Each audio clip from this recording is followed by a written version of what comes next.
Hello, Rye Lane 2023 is a sweet romantic comedy, a light-hearted romp, and it made a welcome change seeing this in the cinema. It starts with an overhead shot of people attending to their business in a row of gender-neutral toilet cubicles, having a good old chinwag with friends, as you do, throwing up, or changing a baby's nappy, or consoling yourself by shedding some tears. Yes, Vivian Opera hears someone crying, and she lowers her head to the floor to check under a cubicle door. Is everything okay in there? She asks, and Dom, David Johnson, the young sobbing man, responds, trying to have a private moment, and she apologises. Outside, in the gallery, where they're both attending a mutual friends exhibition on mouths of all things, Yaz recognises Dom's colourful trainers and asks how he's doing. He's confused as he doesn't know her, but they strike up a conversation and it becomes a friendship, and there's the potential for something more to develop. When Dom meets his ex, Yaz loses no time in casting aspersions on the lad with whom she cheated on him. It turns out Yaz is on the rebound too, so they're on the same page. Since she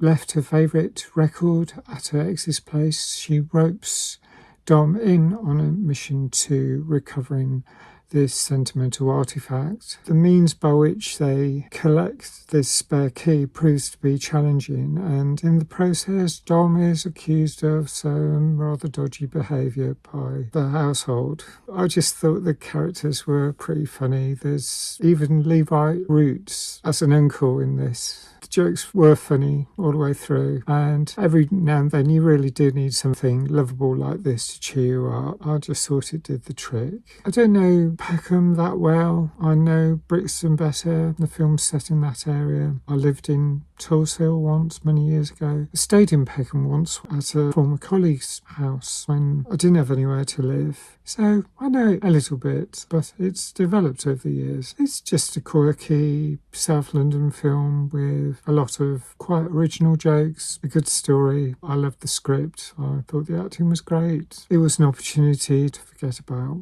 the woes and wherefores of the outside world. I'll score this a solid 7 out of 10. It was really enjoyable to watch. If you've seen it, let me know what you think, and thanks for watching. Bye for now.